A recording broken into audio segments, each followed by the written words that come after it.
It all started with a scream in the dark streets of Chicago, a scream that would send shockwaves through Hollywood and divide an entire nation. The attack on Jussie Smollett wasn't just another headline, it was the beginning of a twisted, high-stakes saga no one saw coming. What began as a night of alleged terror quickly spiraled into a media firestorm, igniting a feud that pitted friends against friends, families against each other, and fans against the very star they once adored. But what if that night was only the surface of a much deeper, darker truth? Tonight, we peel back the layers of lies, loyalty, and betrayal in the full episode of the Jussie Smollett attack documentary series, a dramatized journey that will take you from backroom confessions to explosive confrontations that tore through Hollywood's elite inner circle. Was Jussie a victim of hate, or the mastermind of the ultimate hoax? With hidden tapes, emotional breakdowns, and jaw-dropping secrets exposed, this story will make you question everything you thought you knew. Buckle up, because once we dive in, there's no going back. This isn't just a scandal. This is reality TV on steroids. It was a cold January night in Chicago. The wind howled through the streets, and most people were tucked safely inside. But one man, Jussie Smollett, rising star of a hit television show and voice for the voiceless, was walking alone, bundled in a hoodie and scarf. What happened next would change his life forever. Or so we thought. According to Jussie, he was attacked by two men who hurled racist and homophobic slurs, poured bleach on him, and tied a rope around his neck. The story exploded overnight. Hollywood stars, politicians, and fans rushed to support him. Hashtags trended. Emotions ran high. People wept on national TV, but behind the tears and the public sympathy, something sinister was brewing. Backstage on the set of his show, tension had been simmering for months. Whispers about Jussie's behavior, demands, and clashes with producers were already swirling. When the news of the attack broke, some of the cast hugged him, but others exchanged nervous glances. "Something doesn't feel right," one co-star whispered to a crew member who quickly shushed her. "Not here. Not now." In the days following the incident, Jussie appeared on talk shows with tears in his eyes. "I fought back," he told the cameras, his voice cracking. "I want justice," but not everyone was convinced. Behind the scenes, friends and former allies were starting to question the story. One insider said, "He's a good actor. Maybe too good." Rumors of inconsistencies began leaking to the press. Where was the surveillance footage? Why didn't the bleach freeze in sub-zero temperatures? The internet was already tearing itself apart over theories. Then came the first twist. Two brothers, Ola and Abel, were arrested. At first, fans were horrified until authorities announced the brothers knew Jussie, had even worked with him. Suddenly, the narrative flipped. The brothers claimed Jussie had orchestrated the entire attack, rehearsed it, paid them in cash. And just like that, support began to crumble. Inside Jussie's inner circle, chaos erupted. One longtime friend, actress Amina James, reportedly broke down in tears when she heard the allegations. "Please tell me it's not true," she texted him. He replied only, "You know me, you know my heart." But privately, Amina was shattered. "He looked me in the eyes and swore it happened. If he lied to me, I'll never forgive him." The fallout was immediate. Producers of his show held emergency meetings. One executive was overheard yelling, "We can't let this destroy us. He either goes or we all go down with him." Others defended him, demanding a fair investigation. But the damage was already done. Advertisers began pulling out. Co-stars refused to film scenes with him. "I love Jussie," one castmate said, "but he's become toxic. He walks on set, and you can feel it, the tension, the silence. No one knows what to believe." Meanwhile, Jussie's family stood by. His brother Jake posted a video calling the investigation a witch hunt. Their mother, Valerie, broke down in an emotional live interview. "My son is not a liar," she sobbed. "He's been targeted since he was a child for who he is. Now they want to break him." But as more evidence came to light, fans were left divided. One Twitter user wrote, "I believed him. I cried for him. Now I feel used." Another countered, "Even if he lied, look at the bigger issue. Hate crimes happen every day. Focus on that." The internet was at war. Some people clung to their support like a lifeline. Others turned their backs, deleting posts and distancing themselves. Just when it seemed like the drama couldn't get any deeper, a leaked phone call between Jussie and one of the brothers emerged. Though the voices were muffled, the implication was clear. They had planned something. What exactly remained uncertain. But it was enough to send shockwaves through the entertainment industry. His team scrambled to do damage control. A PR expert named Renee de la Cruz was brought in. She had handled scandals before, but nothing like this. We have to humanize him. Again, she told the team, get him back on his show. Make him a victim of the system. But even Renee had doubts. In a private memo later leaked to the press, she wrote, "This whole situation is volatile. One wrong step, and he's done." In the following days, Jussie's behavior grew erratic. He canceled appearances, refused interviews, locked himself in his apartment. One friend who visited him said he was pacing, shaking, ranting about conspiracies. He said people were out to destroy him. It was like he didn't trust anyone anymore. Back on set, producers made a shocking decision. Jussie would be written off temporarily. The news broke, and Jussie was reportedly livid. He called the showrunner and screamed, "You said you had my back." The showrunner reportedly responded, "I did until you put us all in danger." The call ended with silence. Jussie collapsed onto his couch, face buried in his hands. That night, another twist dropped. The brothers held a press conference with their lawyer. "We did what we were told," Abel said. "We didn't want to, but he said it would help." His career, he promised us it would stay secret. Their words echoed across TV screens and social media. People were stunned. Some cried betrayal. Others called it karma. And yet, amid all the noise, one question lingered. Why? Why would Jussie, a successful actor with fame and fortune, risk everything? According to one unnamed source, Jussie felt overshadowed. He thought he wasn't getting enough recognition. He saw other actors getting more attention, more roles. He wanted to be seen, he wanted to be a hero. But others claimed it was deeper than that. Jussie was tired of being typecast. He wanted to break out. He thought this would spark something big. Whatever the truth, the damage was done. His public image was in freefall. Tabloids printed humiliating headlines. Comedians mocked him.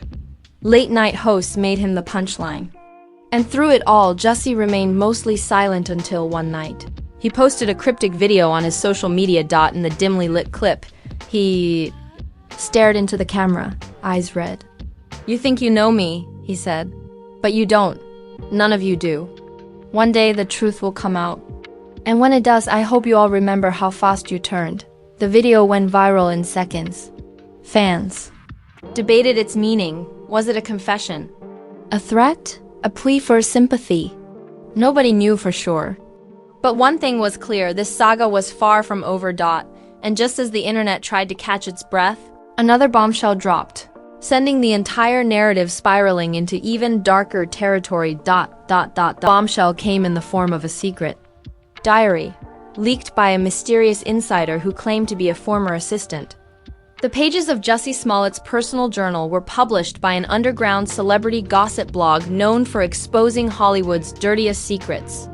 The entries painted a picture far more complex and far more twisted than anyone had imagined. "They don't see me," one entry read. "They pretend to, but I'm invisible unless I'm crying, bleeding, or singing." Another said, "I need something big, something undeniable. I need them to say my name." Suddenly, the narrative shifted again. No longer was Jussie just a possible hoax mastermind. He was now seen by some as a deeply tormented figure desperate for attention, validation, and power in an industry that chews up and spits out even the brightest stars. But not everyone bought it. On the morning the diary leaked, Jussie's former friend and backup dancer, Andre Sutton, went live on social media with a devastating accusation. He manipulated all of us, Andre said, fighting back tears.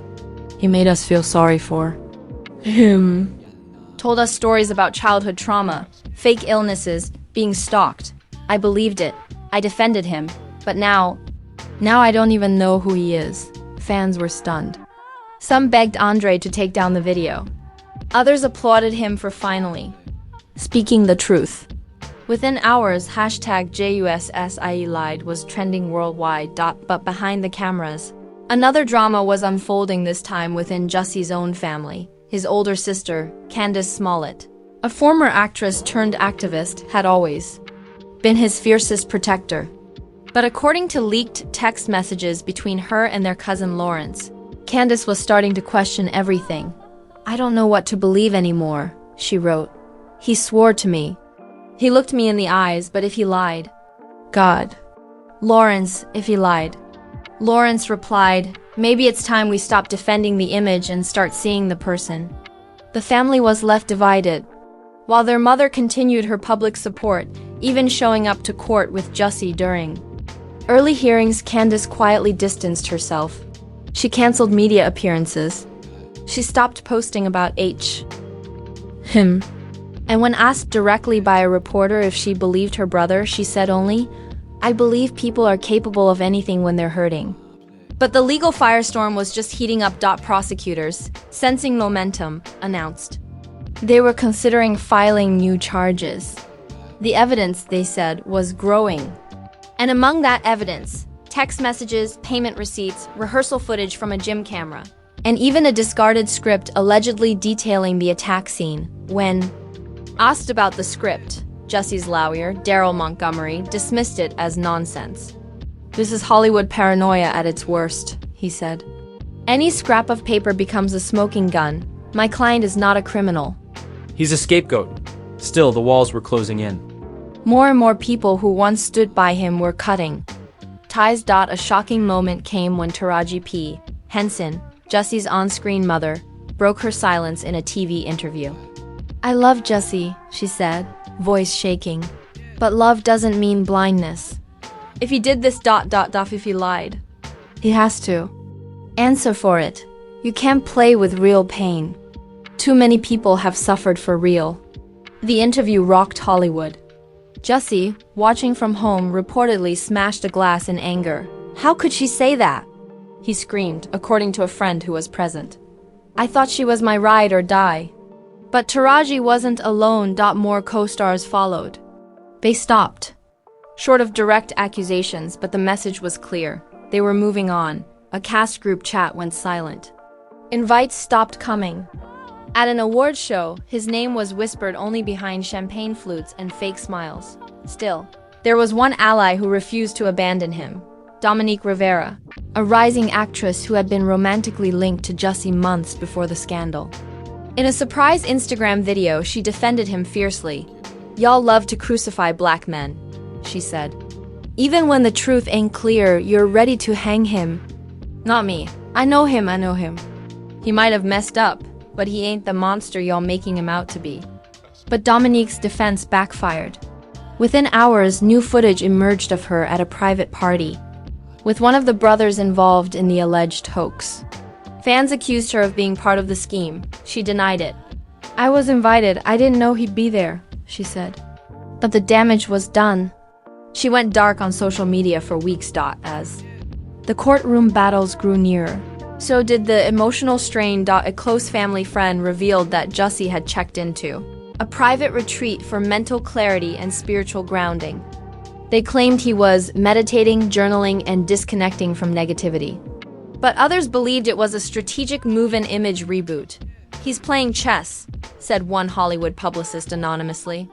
"Every step is calculated. The silence, the retreats, the cryptic posts, it's a game. And he's trying to win it." But while Jussie planned his next move, another betrayal was waiting around the corner. One of his former managers, Maxine Drake, was subpoenaed to testify. Maxine, once one of his most trusted allies, had reportedly been harboring resentment ever since he fired her during the height of his fame. Now she was ready to speak. In leaked court transcripts, Maxine detailed erratic behavior, manipulative tactics, and what she called a dangerous addiction to being seen as a victim. She told prosecutors Jussie had once asked her, "What if something happened to me? Like, something big? Would people care more then?" Her testimony sent shockwaves through the press. Even Jussie's defense team looked rattled. Daryl Montgomery held a tense press conference, during which he snapped at a reporter and stormed off mid-question. Meanwhile, Jussie himself remained behind closed doors.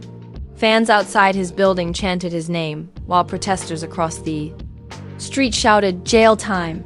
The world was split. Some wanted justice, others wanted forgiveness, and Jussie? He wanted redemption, but redemption wouldn't come easily. New witness was about to step forward, one who claimed to have video evidence that would blow the entire case wide open. Someone no one expected. Someone from the inside. As part 2 of our saga ends, we're left staring at the looming trial. A fractured family, betrayed friends, and a man clinging to the last shreds of his reputation. But nothing. And no one is prepared for what comes next, because the next twist won't just shake Hollywood, it'll shake the world. The courtroom was packed.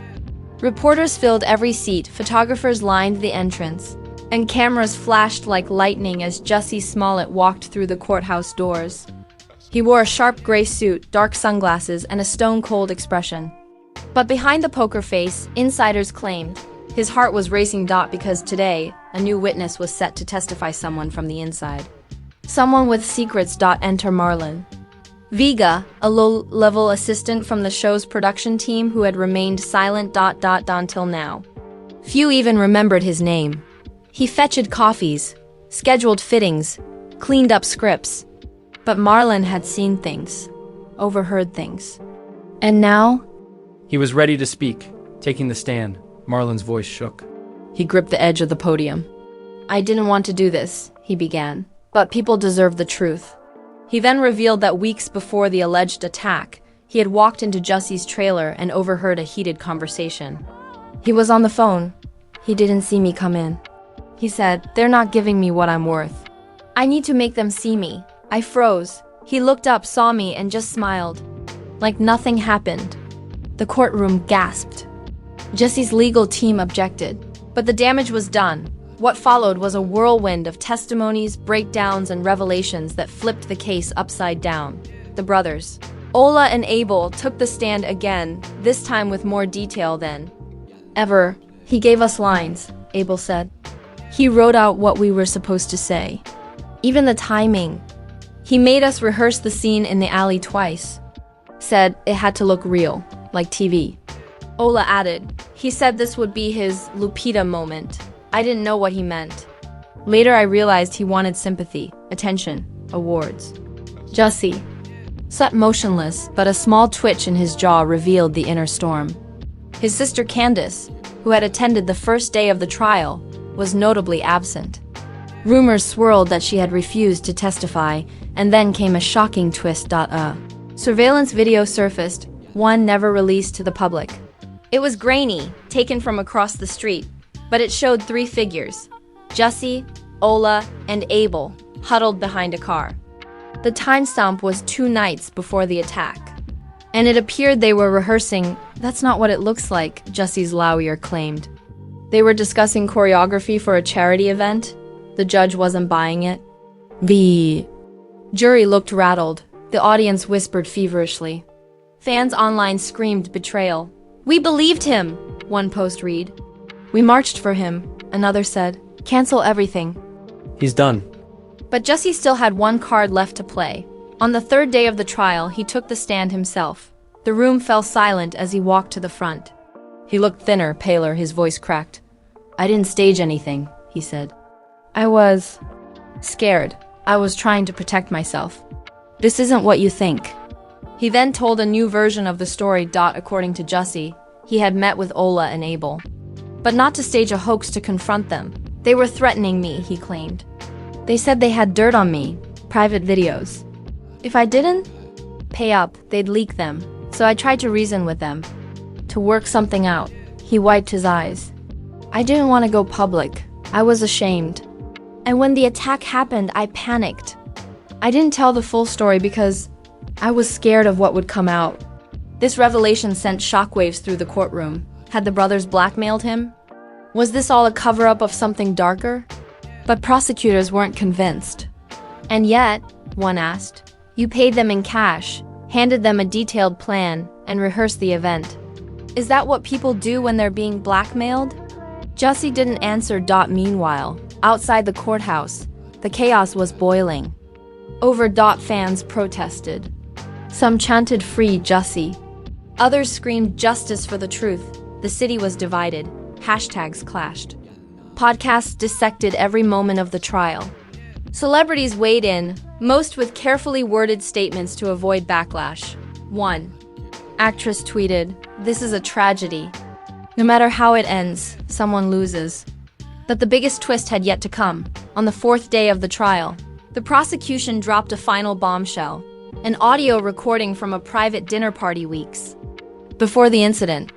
It had been captured accidentally on a voice memo by a guest who'd forgotten to turn off their phone. In the background, Jussie's voice could be heard saying, "I need to be iconic. I'm tired of being background noise. They only care about pain. If I give them pain, they'll finally listen." Gasps echoed through the courtroom. His defense crumbled. His lawyer rubbed his face in frustration. Jussie closed his eyes. Later that evening, back at his penthouse, Jussie reportedly had an emotional breakdown. One source described the scene. He was on the floor, sobbing, kept repeating, "I didn't mean for it to go this far."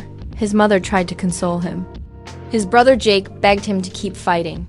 But it was clear, Jussie was unraveling. And then, in a move no one saw coming, Jussie released a statement from his team. It read, "The truth is complicated. Pain is real. And sometimes when people feel unseen, they make choices they regret.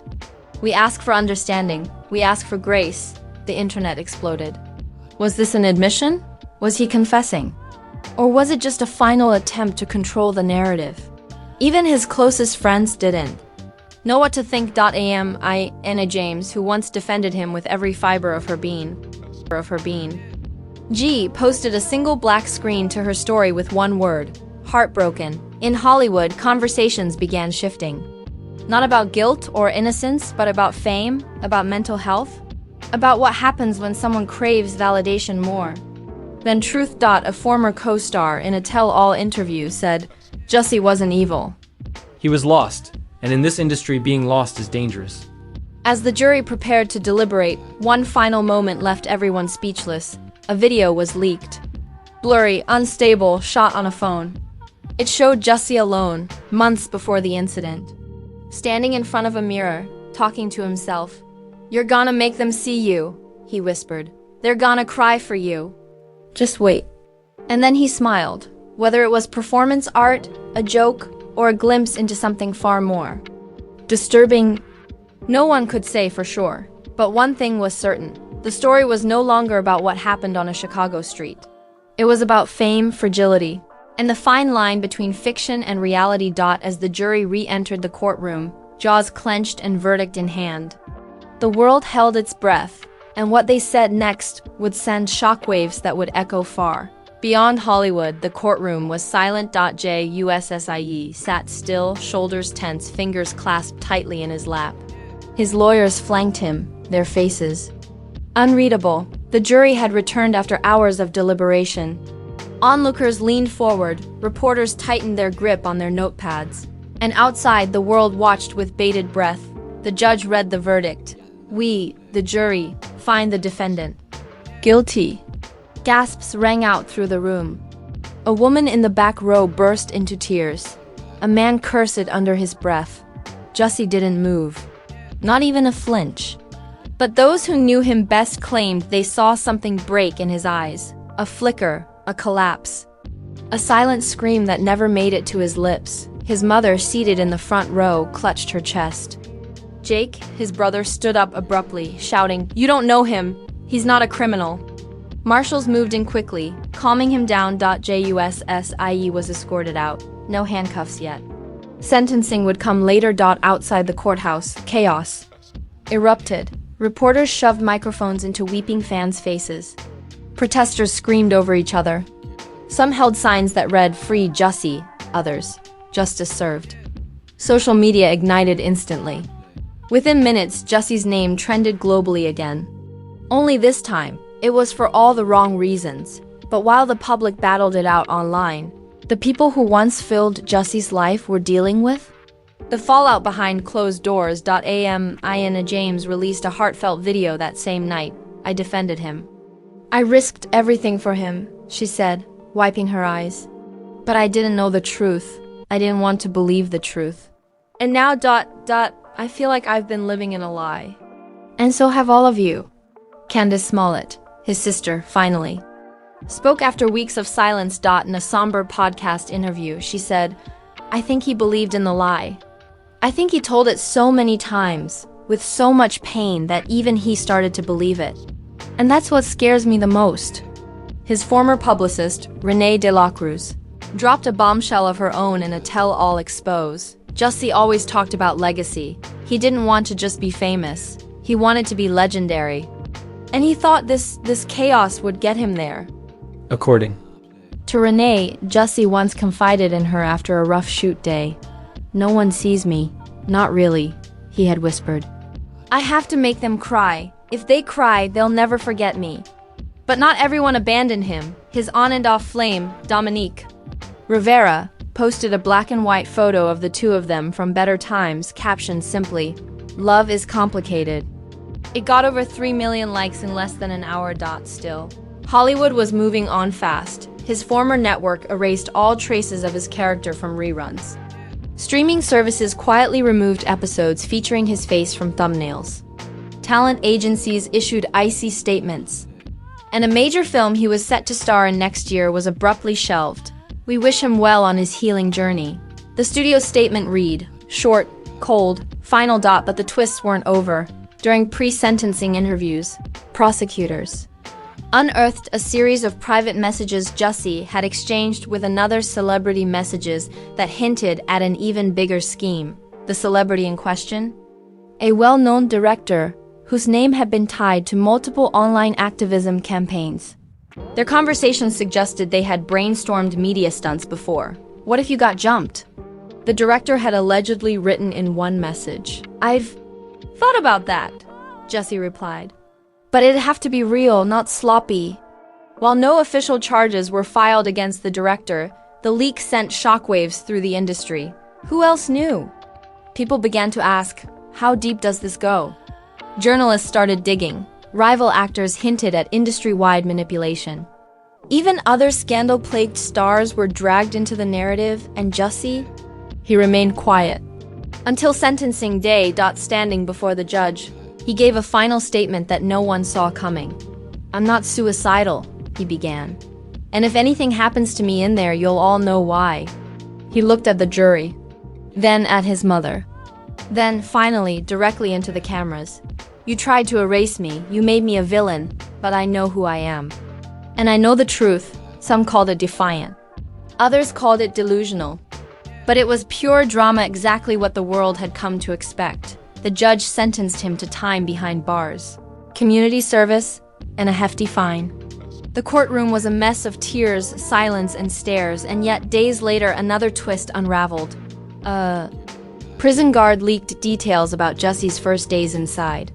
He's calm, the guard reported. Does yoga, journals, says he's writing a screenplay. Says he's still gonna win an Oscar one day. The internet had a field day. Memes exploded, late-night shows feasted. Some mocked. Some sympathized. But deep inside that prison cell, Jussie was reportedly planning his comeback. Rumors swirled about a potential book deal, a docuseries. An exclusive interview. One journalist claimed Jussie had written a new title across his cell. Wall, from victim to villain to victor. And while the industry shut its doors on him, whispers of a potential redemption arc began floating through the entertainment grapevine. Hollywood loves a comeback, one insider said. Give it 5 years, maybe less. Someone will hand him a mic. And just when the story seemed over, one last shockwave hit. An anonymous source sent a package to a major news outlet. Inside was a thumb drive. On it, a video of Jussie, months before the attack, sitting in a candlelit room, staring into the camera. They're gonna hate me, he said, but they'll never forget me. he leaned closer, and that's all I ever wanted. The screen. Cut to black. And just like that, the saga that started with a scream in the streets of Chicago transformed into something else entirely, something darker, deeper and more unforgettable than anyone could have imagined. This wasn't just about an actor's fall from grace. It was about fame, manipulation, and the cost of being seen in a world that only listens when you're breaking. Jussie Smollett's story had become the ultimate Hollywood script. And the world? It was still watching. Ask ChatGPT, so what really happened? That cold Chicago night? Was it a desperate cry for attention? A meticulously planned performance? Or the unraveling of a man crushed beneath the weight of fame and identity? The truth, as always, is tangled in emotions, secrets, and unanswered questions. One thing's for sure, Jussie Smollett's story has left a permanent mark. Not just on Hollywood, but on the hearts and minds of everyone who watched it unfold. From tearful interviews to explosive courtroom drama, from loyalty to betrayal, and from sympathy to scandal, this saga had everything a blockbuster script could ever dream of. Except, this wasn't just fiction, this was reality rewritten. But the story might not be over. Will Jussie make a comeback? Will he speak again, tell his side, and try to reclaim his legacy? Or is this the final curtain call for one of TV's most shocking scandals? We want to hear what you think. Was Jussie a victim? Or the architect of his own downfall? Drop your thoughts in the comments below. And if this episode had you hooked, don't forget to like this video. Subscribe for more dramatic deep dives, and smash that notification bell so you never miss the next wild twist in Hollywood's biggest stories. Because in this town, truth is stranger than fiction. Fiction.